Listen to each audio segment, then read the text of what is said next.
దేవునికి స్తోత్రం. క్రీస్తునందు ప్రియమైన దేవుని బిడ్డలారా, ఈ సమయమును ఇచ్చిన అధ్యక్షుల వారికి, అలాగనే వేదికను అలంకరించిన దైవజనులకు, వేదిక పైన స్థలం లేని కారణం చేత కింద కూర్చున్న దైవ సేవకులందరికీ యేసుక్రీస్తు నామములో హృదయపూర్వకమైన వందనాలు. అలాగనే స్త్రీలకు పురుషులకు అందరికీ హృదయపూర్వక వందనాలు. ప్రాముఖ్యంగా రామన్న గారికి, రూతక్క గారికి, కుటుంబ సభ్యులందరికీ కూడా హృదయపూర్వకమైన వందనాలు. మమ్మలను ఎక్కువగా ప్రేమించే కుటుంబము, ఎక్కువగా మరి పరిచర్యలో సహకరించే కుటుంబం.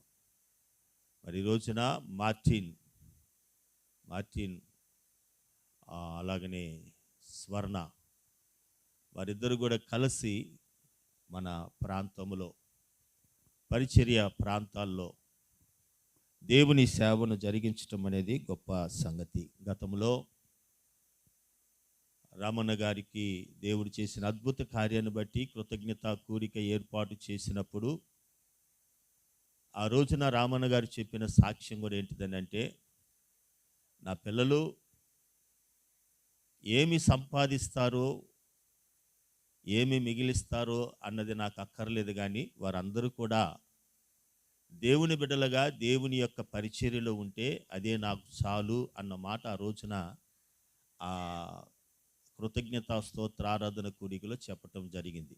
దేవుని స్తోత్రం కలుగునగాక. ఒక తండ్రిగా ఆ మాటను తన బిడ్డల ఎడ చెప్పగలుగుతున్నాడంటే అది గొప్ప సంగతి. నా పిల్లలు ఏం చెప్పాడు దయన్న? నా పిల్లలు వదిలేశారు. అప్పుడే ఆకలి అవుతున్నట్టుగా ఉంది. మరి ఏం చేస్తారు? చాలా ప్రాముఖ్యమైన మాట కదా. నా పిల్లలు సత్యమును అనుసరించి నడుచుకొనుచున్నారన్నది వేరే సంతోషము ఏమీ లేదు. దేవుని స్తోత్రం కలుగునగాక. హల్లెలూయా. రండి బర్ణన్న గారు, రండి. దేవుని స్తోత్రం.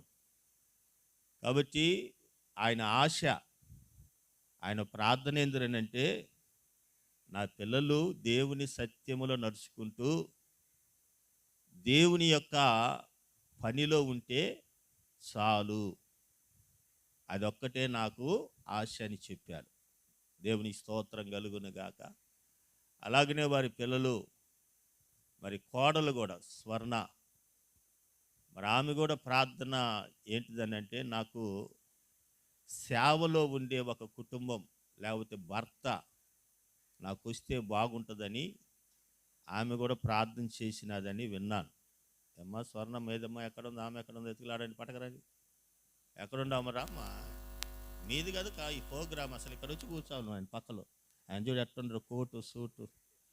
ఈ అవకాశం పోతే ఇంకా దొరకదు అన్నట్టుగా ఉండాలి. హల్లెలూయా. దేవుని స్తోత్రం కలుగునుగా. కొంతమంది కోడళ్ళ ప్రార్థన అలా ఉంటుంది. మా పెద్ద కోడలు కూడా అలాగనే సాక్ష్యం చెప్పింది మందిరంలో. నేను నా వివాహంలో నాకు వచ్చే కుటుంబం లేకపోతే నా భర్త వారి ఫ్యామిలీ దేవుని పరిచర్యలు ఉండే ఫ్యామిలీగా ఉండాలి.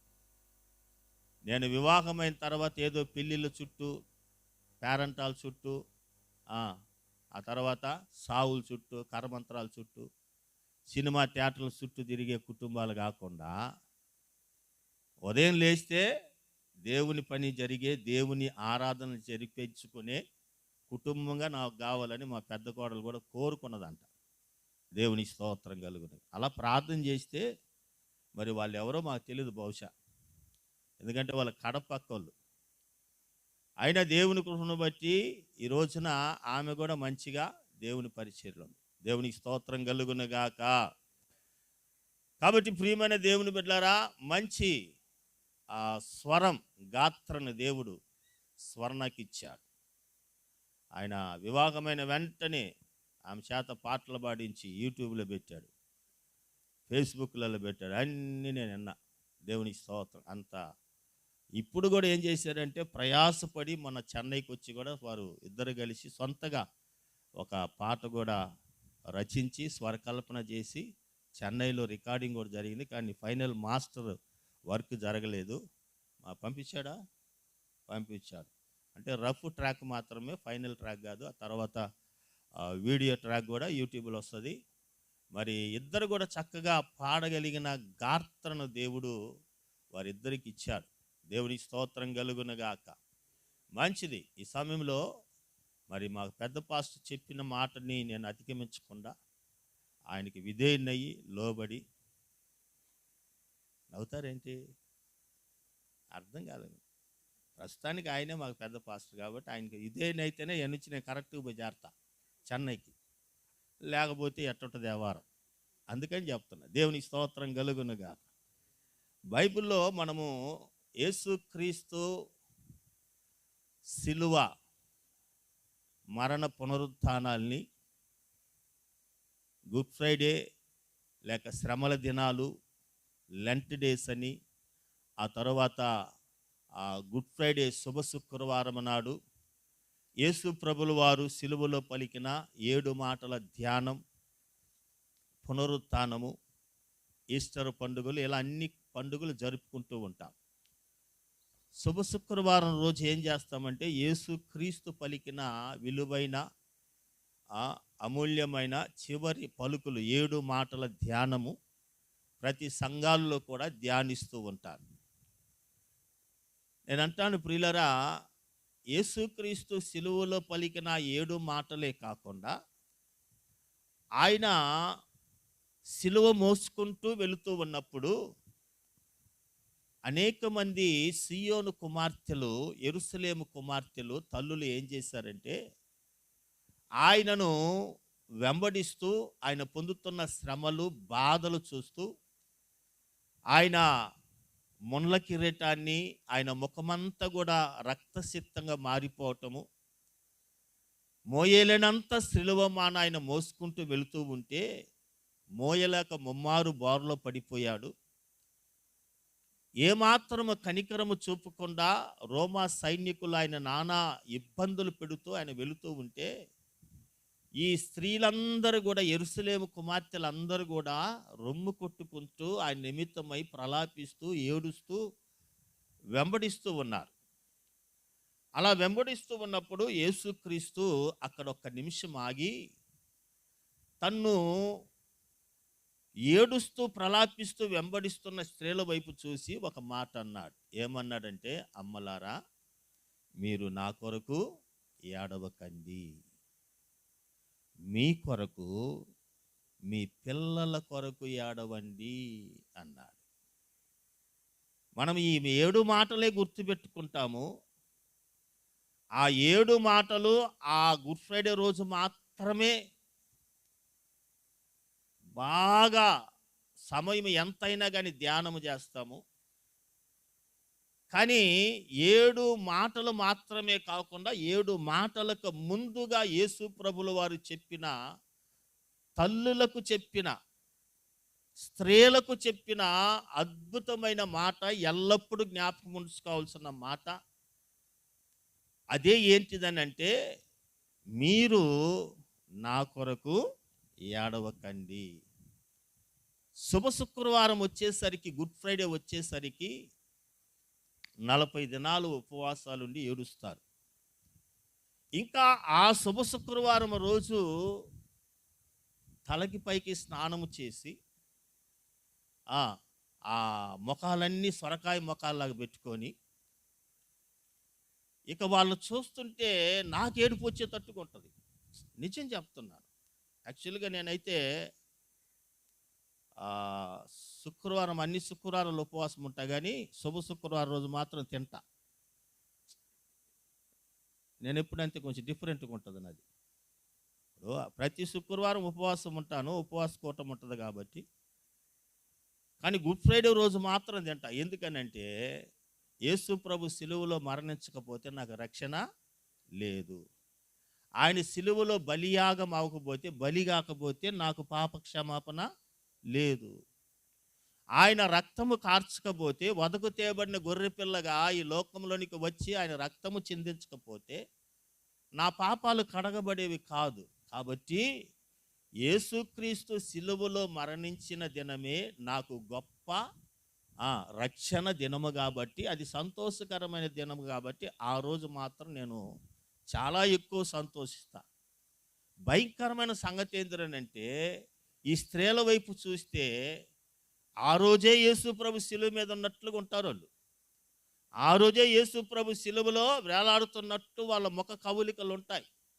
దుఃఖం ఎక్కడ లేని దుఃఖం. అందులో పాస్టర్ గారు ఎంతో దుఃఖము పొందితివా అనేలా ఇంకొకరు దుఃఖపడతారు. కానీ యేసు ప్రభు చెప్పిన మాట ఏంటిదంటే, నా కొరకు ఏడవకండి, నా కొరకు ఏడవకండి, మీ కొరకు ఏడవండి, మీ కొరకు మీ పిల్లల కొరకు ఏడవమన్నాడు. Praise the lord. దేవునికి స్తోత్రం కలుగును గాక. ప్రియులారా, కుమారులు యెహోవా అనుగ్రహించు స్వాస్థ్యము, గర్భఫలము ఆయన ఇచ్చు బహుమానమే. అంటే కుమార్తెలుగా కాదని కదా దాని అర్థం. తెలుగు తర్జుమాలో మాత్రమే కుమారులు అని ఉంటుంది. మిగతా భాషలలో ఇంగ్లీష్లో చిల్డ్రన్స్ అని ఉంటుంది, చైల్డ్. కుమారులని ఉండదు. అలాగనే పిల్లైగల్ కర్తరాల్ వరం సుదందిరం అని ఉంటుంది, పిల్లైగల్ అని ఉంటుంది. కుమారుడు అని ఉండదు బైబిల్లో, తెలుగు తమిళ తర్జుమాలో. కానీ తెలుగు తర్జుమాలో మాత్రమే ఏమని ఉంటుంది అని అంటే, కుమారులు యెహోవా అనుగ్రహించు స్వాస్థ్యమని. కానీ దేవుని దృష్టిలో కుమారులు కుమార్తెలు ఇద్దరు కూడా ఒక్కటే. దేవునికి స్తోత్రం కలుగును గాక. అందుకనే మీ కుమారుల కోసం ఏడవమని చెప్పలేదు, కానీ మీ పిల్లల కోసం ఏడవండి. ఏడవండి అంటే దాని అర్థం ఏంటంటే, ప్రార్థన చేయటమే ఏడవటం. దేవుని స్తోత్రం కలుగును గాక. అందుకని విలాప వాక్యములో మనం చూసినప్పుడు, మీరు మీ పిల్లల నిమిత్తమై రేయి మొదటి జామున లేసి నీళ్లు కుమ్మరించినట్లుగా మీ హృదయాలను కుమ్మరించి ప్రార్థన చెయ్యండి అని చెప్పాడు. ఎంతమంది తల్లులు ఈరోజు ప్రార్థన చేస్తున్నారండి? ఎంతమంది తల్లులు పిల్లల కోసమై కన్నీరు కారుస్తున్నారు, ప్రార్థన చేస్తున్నారు? ఒకసారి పరీక్షించుకోవాలి. హన్నా తనకి పిల్లలు లేనప్పుడు ఉపవాసం ఉన్నది, కన్నీటితో ప్రార్థన చేసింది దేవాలయానికి వెళ్ళి. వినాలి జాగ్రత్తగా. ఆ తర్వాత ఏం చేసిందంటే, దేవుని దగ్గర నిబంధన చేసింది, నాకు నువ్వు కుమారుని ఇస్తే ఆ కుమారుని మరలా నీకే నేను ప్రతిష్ఠిస్తాను, నీకే నేను ఇచ్చేస్తాను, నేను పెంచుకోను, నాకు వద్దు నా కుమారుడు, నాకు సంతానము లేదు అనే మాట మాత్రం, ఆ నింద మాత్రం నువ్వు తొలగిస్తే చాలు, నువ్వు ఇచ్చిన కుమారుణ్ణి మరలా నీకే నేను ప్రతిష్ఠ చేసి నీ సేవ కొరకే ఇస్తానని ప్రార్థన చేస్తుంది. ఆ తరువాత ప్రార్థనలోనే ఆ కుమారుడికి పేరు పెడుతుంది. ఏం పెడుతుంది? పేరు సమూయేలు అని పేరు పెడుతుంది. ఆ తరువాత ప్రార్థనకనే కుమారుని అప్పగించేస్తుంది. బైబిల్లో ఉంటుంది, కీర్తన గ్రంథములో మనం చూసినప్పుడు, ప్రార్థించు వారిలో సమూయేలు కూడా ఉండేను అని ఉంటుంది. కాబట్టి ప్రియమైన దేవుని బిడ్డలారా, ఈ మధ్య ఆ పిల్లోడి పేరు ఏం పేరమ్మా, కూతురు పేరు, కొడుకు పేరు ఏం పేరు అని అంటే అన్ని పేర్లు చెప్పారు. అమ్మ ఒక్క పేరు కూడా క్రిస్టియన్ పేరు లేదని అంటే, వాళ్ళమ్మ నేను పెట్టలేదు పాస్టర్, అన్నీ వాళ్ళ నాయనమ్మ పెట్టింది. ఎట్ట పెట్టిందంటే అన్ని సీరియల్ చూసి పెట్టిందంట. అర్థం కాలాయా పెదాయన? ఏం చూసి పెట్టిందంట? అన్ని సీరియల్లో ఉండే పేర్లే. కానీ తమిళ పేర్లు ఎట్లమ్మా తెలుగులో పెట్టిందని అంటే, తెలుగులో డబ్బింగ్ వస్తుందా? తెలుగులో డబ్బింగ్ వచ్చిన పేర్లన్నీ, సీరియల్లో వచ్చిన పేర్లన్నీ. ఎంత దౌర్భాగ్య స్థితికి దిగజారిపోయిందండి ఈరోజు క్రైస్తవ్యము. తల్లులారా, మీకు అందరికీ వందనాలు. చెప్పరేంది? చెప్పరా? పాపం. మేము ఇప్పుడు సీరియల్ చూసుకుంటా, కొంతమంది సీరియళ్ళ ముందు ఏడ్చినంత యేసు ప్రభు దగ్గర ఏడిస్తే నిజంగా వాళ్ళ కుటుంబాలు ఎలా ఉంటాయి, వాళ్ళ పిల్లలు ఇలా ఉంటారు. ఒకరోజు లేచి వందనాలు చెప్పిన, నిన్ను చూస్తే నాకు కడుపు పండుతుంది, నువ్వు ముందు చెప్పకూడదు, నేను కూడా కోట్ వేసుకొని రాకపోయినా హల్లెలూయా. ఎట్టుంటారమ్మా, ఎట్టుంటారు మీరు అర్థం చేసుకోండి. ఎటు ఈ పక్క ఉండోళ్ళు ప్రార్థన చేయరు, అందుకని యేసుప్రభు ముందుకని తీర్మానం చేసిండు. ఈ పక్క ఉండోళ్ళు ప్రార్థన చేయరు, ఏ పక్క? ఎందుకంటే వాళ్ళకి భారాలు మోసి మోసి గుండె బండబారిపోయి కన్నీళ్ళే రావు వాళ్ళకి. మీకు ఏడవని తెలుసు, ఏడిపిని తెలుసు, కరెక్టనా? మరి ఏడవని తెలుసు, ఏడిపిని తెలుసు. అందుకని ఈ సినిమాల ముందు, సీరియళ్ళ ముందు క్లైమాక్స్లో ఏమండి దుఃఖముతో ఏడ్చి ఏడ్చి ఏడ్చి కన్నీళ్ళు గారుస్తున్నారు కదా, కరెక్టం లేదా? ఏమో పాస్టర్ అమ్మా, అబద్ధం చెప్పగాకండి, నాకు తెలియదు అందే, నేను చెన్నై నుంచి వచ్చిన పాస్టర్, నాకాడు చెప్పగాకండి. ఏడవమని ప్రకాశం డిస్టిక్లో ఏ ఒక్కరు చెప్పినా ఒప్పుకాను. స్త్రీలలో మాత్రం సినిమాలు చూసి ఆడవరని అంటే, సీరియల్ చూసి ఆడవనని అంటే నేను ఒప్పుకాను. దేవునికి స్తోత్రం కలుగునుగా. ఏడవాలి. మా ముగ్గురు పిల్లల కోసము నేను పాస్టర్మ ఏడ్చాము. ఎందుకంటే మేము ఉంటున్న చెన్నై ఏరియా బహు భయంకరమైన ఏరియా. ఆమె చెప్పలేదు. హల్లెలూయా. ఏడ్చాము దేవుని సన్నిధిలో. దేవుని కృప. ఆమె చెప్పండి. హల్లెలూయా. మేముంటున్న ప్రాంతంలో నేను రక్షింపబడినప్పటికీ కూడా యవనస్తులంటూ ఎవరు చర్చికి వచ్చేవాళ్ళు లేరు. అలాంటి ప్రదేశంలో దేవుడు నన్ను రక్షించుకున్న తర్వాత అనేక మంది యవనస్తులను ప్రభువులోకి నడిపించా. ఆ తర్వాత పిల్లల విషయంలో మీకు ఒక విషయం చెప్తున్నాను. ఎందుకు ఆ మాట చెప్పానంటే, సీరియల్లో నుంచి పేర్లని పెట్టినారు, సినిమా స్టార్లు పేర్లు పెట్టినారు. ఏమండి, ఇప్పుడు కూడా నాకు ఒక డౌట్ వచ్చింది. మార్టిన్ ఆ ప్యాంట్ ఎందుకు వేసుకున్నాడు అనే డౌట్ వచ్చింది నాకు. మీకు అర్థమైందా? మీకు అర్థం కాదు, నాకు అర్థము ఎందుకు వేసుకున్నాడని. హల్లెలూయా. రామన్న నీకేమన్నా అర్థమైంది? ఇద్దరు ఒకటే ప్యాంట్లు వేసుకున్నట్టుగా. నిజమే, అట్టయితే మీరు ఆ పార్టీ. హల్లెలూయా. దేవుని స్తోత్రం కలుగు. మీకేమన్నా అర్థమైందా? ఏపీలో ఉండి మీకు అర్థం కాలేదంటే, ఆ ప్యాంటుకి అర్థం కాలేదంటే ఇంక నేను ఏం చేయాలి చెప్పండి? చెన్నైలో నేనే మేలే. దేవుని స్తోత్రం. ఇప్పుడు వద్దులే, దాని సంగతికి సపరేట్గా చెప్తా. ఇప్పుడు మార్టిన్కే తెలియదు ఆ ప్యాంట్ ఏంటిది. దేవుని స్తోత్రం కలుగునుగాక. మా పిల్లల ముగ్గురిని కూడా దైవ సేవకుల చేతుల్లో పెట్టి ప్రతిష్ఠించి వాళ్ళే పేరు పెట్టేటట్టుగా చేశారు. ఆమె చెప్పండి. ఎవరంటే వాళ్ళు పెట్టడానికి ఏందండి ఇది? వాక్యం అయితే చెప్తాం, కుమారులు యెహోవాను అనుగ్రహించు. ఎవరు పేర్లు పెట్టే? తాత వల్ల ఏం పేర్లండి మనోళ్ళ పేర్లు? అవన్నీ నేను చెప్పలేము, మళ్ళీ ఇక్కడ ఉంటే గొడవకు వస్తారేమో. ఆ పేర్లు ఎందుకు పెడతారంటే చచ్చిపోకుంటానికి పెడతారంట. భయంకరమైన వాళ్ళు. మీరు కాదులేండి, ముందున్న వాళ్ళు. దేవుని స్తోత్రం కలుగునుగా. ముగ్గురు పిల్లల్ని కూడా సేవకుల చేతుల్లో పెట్టి వారిని ప్రతిష్ఠించి ఆ తర్వాత మీరే పేర్లు పెట్టమని చెప్పా. దేవుని స్తోత్రం కలుగునుగాక. హల్లెలూయా. మీరు ఎప్పుడన్నా పాస్టర్ చేతిలో చంటి బిడ్డను తీసుకెళ్ళి ఆ బలిపీఠం దగ్గర నిలబడి పాస్టర్ చేతిలో ఇచ్చి, పాస్టర్ గారు ఆ బలిపీఠం కింద మీరిద్దరు తల్లిదండ్రులు నిలబడి దేవుని సన్నిధిలో ప్రార్థన పూర్వకంగా, ప్రభువా ఈ కుమారుణ్ణి అన్నావలే నేను మీకు ప్రతిష్ఠ చేస్తున్నాను, మీ బిడ్డగా పెరగాలి, ఈ లోకంలో ఉండే ఏ అలవాట్లను మా పిల్లలకు రాకూడదు. హల్లెలూయా. ఉండాలి కదా. క్రైస్తవుల కంటే ఆ పద్ధతి ఉండాలని లేదా? ఉందా?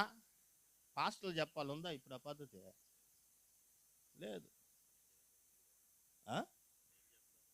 అదే చెప్పే సీరియల్ పేర్లని పెడుతుండ్రు.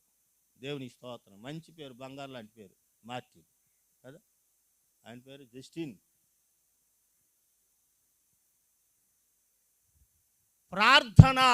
ప్రార్థన చెయ్యాలి, ప్రభువా అని ఏడవాలి. తల్లులు యేసు ప్రభు ఆ మార్గం గుండా వస్తున్నారన్నప్పుడు తల్లులందరూ కూడా తమ చంటి బిడ్డలను, చిన్న పిల్లల్ని తీసుకొని ఆ జన సమూహంలో వెళుతూ ఉన్నారు.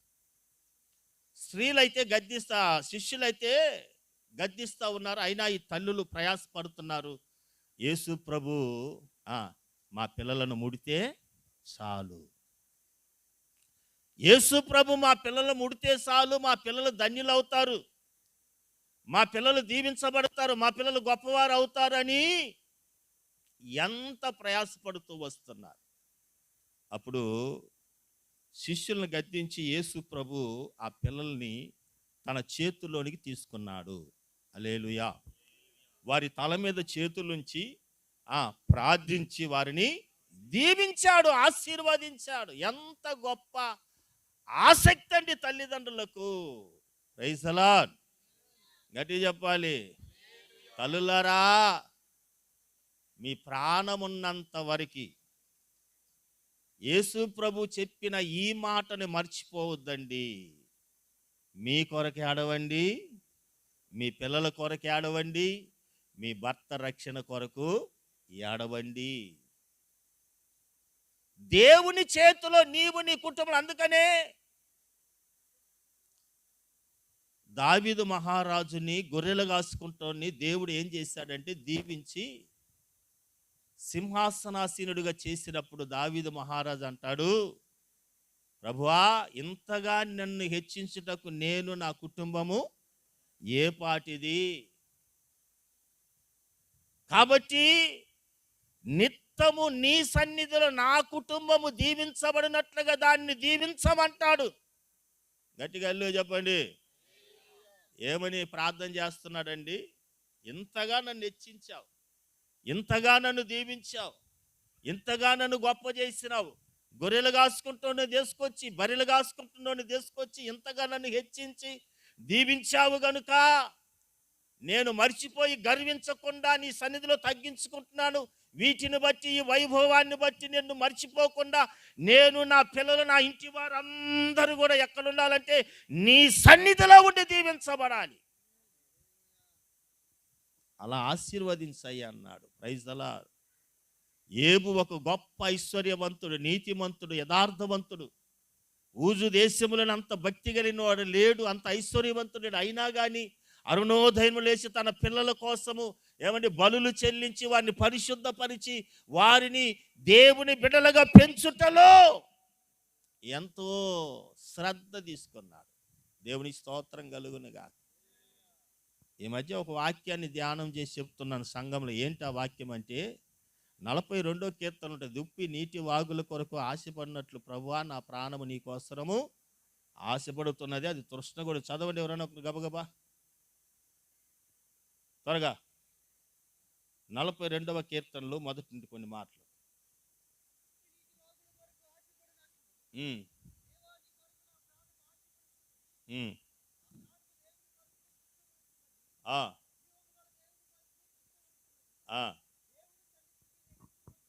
దేవుని సన్నిధికి నేను ఎప్పుడు వచ్చుదును, ఆయన సన్నిధి నేను ఎప్పుడు కనబడుదును. దేవునికి స్తోత్రం కలుగునుగాక. దుప్పి నీటి వాగుల కొరకు ఆశపడినట్లు ప్రభువా నా ప్రాణము నీకోసరము ఎప్పుడు నేను దేవుని సన్నిధిలో కనపడాలి. అది కోరాహు కుమారుల యొక్క ఆశ, తృష్ణ, దాహము.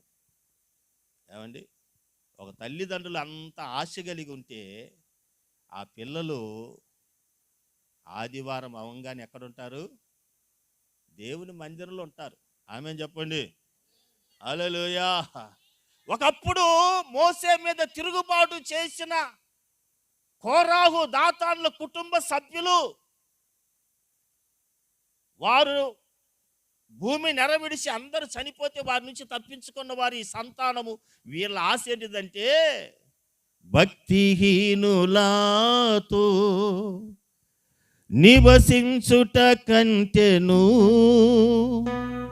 నీ మందిరావరణములో ఒక దినము గడుపుట 1000 దినాల కంటే శ్రేష్టమైనది. వేయి దినాల కంటే శ్రేష్టమైనది శాశ్వత కృపతో నేను తాళంతగా కానుకానైతిని నీ సన్నిధిలో, కానుకానైతిని నీ సన్నిధిలో శాశ్వత కృపను నేను తాళంతగా. నా హృదయమెంతో జీవము గల దేవుని దర్శింపానందముతో కేకలేయుచున్నది.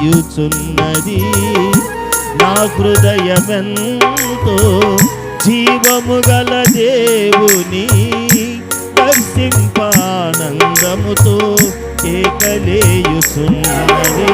నా దేహమెంతో నీకై ఆశించే, నా దేహమెంతో నీకై ఆశించే శాశ్వత కృపను నిన్ను తాళంతగా కానుకానైతిని నీ సన్నిధిలో, కానుకానైతిని నీ సన్నిధిలో శాశ్వత కృపను నేను తాళంతగా. ఏడవాలి. పిల్లల కోసం ఏడకపోతే మీ పిల్లలు రేపు మిమ్మల్ని ఏడిపిస్తారు. ఏడిపిస్తున్న తల్లులు ఎంతోమంది మా యొద్దకు వచ్చి కన్నీళ్లతో మమ్మల్ని ప్రార్థన చేయమని నేను ఎప్పుడు మా సంఘంలో చెప్తాను. మీరు కదా ఏడవాలి మీ పిల్లల కోసము, మేము రాత్రింబవళ్ళు ఏడవాలన్నా ఏమి న్యాయము? మీరు సినిమాలు చూస్తా, సీరియల్ చూస్తా, పెళ్ళిళ్ళు, పేరంటాలని మీరు ఒక ఆవిడ అనేది, అన్నా మా కుటుంబం కోసం నాయన 3 రోజులు ఉపవాసం ఉండి ప్రార్థన చేయని అంటది నాకు. నువ్వేమో 3 పూటలు తిని టీవీ చూసుకుంటుంటే నేను 3 రోజులు ఉపవాసం ఉండి ప్రార్థన చేశానా? ఎన్నాయా న్యాయం ఇదే? ఏనా భరణ అనేది న్యాయమేనా?